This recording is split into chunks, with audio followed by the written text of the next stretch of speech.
अरे यार, जल्दी रोकना गाड़ी। क्या हुआ अब? अरे क्या हुआ होगा? वही इसका फोटोग्राफी का कीड़ा। देख, तू मेरी फोटोग्राफी के बारे में कुछ मत बोल। हाँ, और फिर जरा बाहर देख, क्या हसीन नज़ारा है। तुम लोगों को आना है तो आओ, वरना मैं तो चला कुछ पिक्चर्स क्लिक करने। हाँ हाँ ठीक है, लेकिन जल्दी आना, हम यही इंतज़ार करेंगे। ओके। वो गाड़ी से उतरकर अपने कैमरे में उस वादी के नज़ारों को कैद करने में मशगूल हो गया। बहुत ही सुहावना मौसम था उस वक्त मनाली में। हल्की हल्की बर्फबारी भी शुरू हो चुकी थी। वो अपने काम में इतना खोया हुआ था कि उसे पता ही नहीं चला कि वो गाड़ी से कब दूर निकल आया। तभी तस्वीर लेते हुए अचानक उसे वो दिखाई पड़ी। वो रोड के दूसरी तरफ खड़ी थी, खाई की ओर चेहरा किए।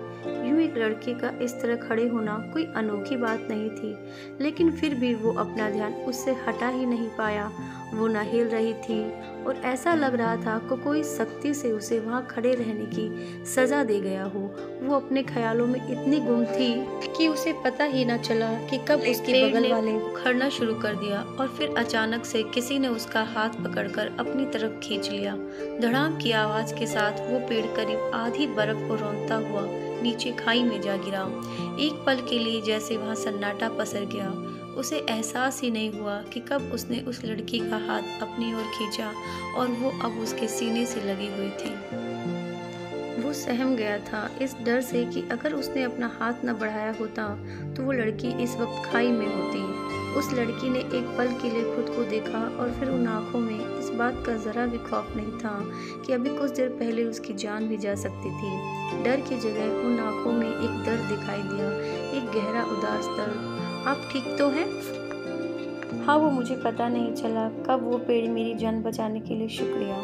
इतना कहकर वो मुड़कर जाने लगी। उसने उसे रोकना चाहा, शायद पूछना चाहता था कि आखिर कोई अपनी जान के लिए इतना लापरवाह कैसे हो सकता है, लेकिन कैसे पूछता।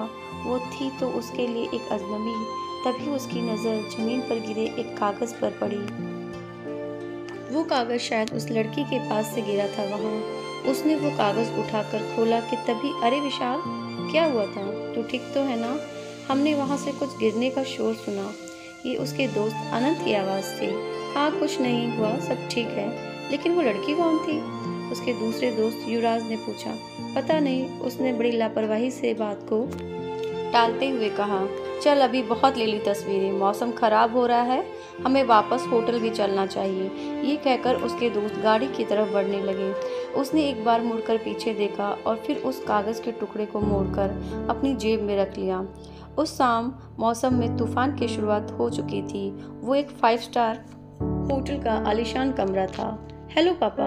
हेलो विशाल बेटा, कैसे हो तुम? कैसी चल रही है तुम्हारी वेकेशन? दूसरी तरफ से आवाज़ आई। मैं एकदम ठीक हूँ पापा, आप और माँ कैसे हैं? हाँ बिल्कुल ठीक हैं, तुम्हारी माँ तुम्हें याद कर रही थी। लेकिन तुम ये बताओ, तुम लोग वापस कब आ रहे हो?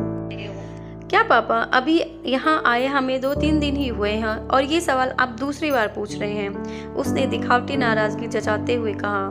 क्या करूँ बेटा, कभी तुम्हें खुद से दूर नहीं भेजा ना। पर पापा, अब मैं बड़ा हो चुका हूँ। हाँ हाँ पता है, तभी तो तुम्हें रोका नहीं। तुम्हारा जब तक मन करे घूमो।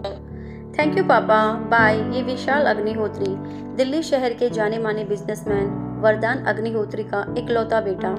दिखने में तो ये जनाब किसी हैंडसम हंक से कम नहीं है और फिलहाल अपने 2 दोस्तों के साथ छुट्टियां बिताने मनाली आए हैं। वैसे आपकी जानकारी के लिए बता दें कि अपने पिता के बिजनेस से ज़्यादा इनकी रुचि म्यूजिक और फोटोग्राफी में है।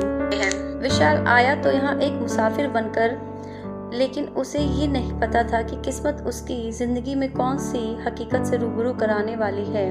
वो एक बड़ा सा अंधेरा कमरा था जिसके बीच में एक मेज पर धीमी रोशनी वाली स्टडी लैंप चल रही थी। उस कमरे में ज़्यादा कुछ नहीं, बस एक बेड, किताबों से भरी अलमारी, दीवारों पर बड़ी बड़ी पेंटिंग्स और एक स्टडी टेबल थी जिस पर वो चुपचाप बैठी अपने ख्यालों में गुम थी।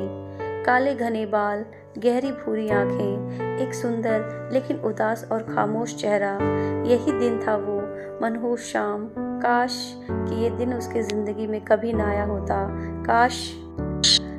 काश कि वो उसे बचा पाती। ये सोचते सोचते उसकी आंखों में उदासी की जगह आंसुओं ने ले ली। अरे यार विशाल, तूने अंकल को बोल दिया है ना कि अभी हम कुछ दिन यहाँ और रहने वाले हैं? हाँ, मेरी बात हो गई है उनसे। उन्होंने कहा है जब तक हमारा मन करे हम यहाँ रह सकते हैं। बढ़िया, तो अब हम लोगों को। नहीं यार, तुम लोग सो जाओ, मैं अभी अपने आज के पिक्चर्स का कलेक्शन चेक करूँगा। ठीक है, जैसे तेरी मर्जी। चल यूवी, गुड नाइट। अनंत और युवराज के कमरे से जाने के बाद विशाल ने अपना कैमरा उठाया और बेड पर आराम से पसर कर क्लिक की हुई तस्वीरों को देखने लगा। तस्वीरों को देखते हुए उसके सामने उस लड़की की तस्वीर आ पहुंची। घने काले लंबे बाल और ब्लैक कलर का ओवरकोट जो उसने ब्लू कलर की जीन्स के साथ डाला हुआ था।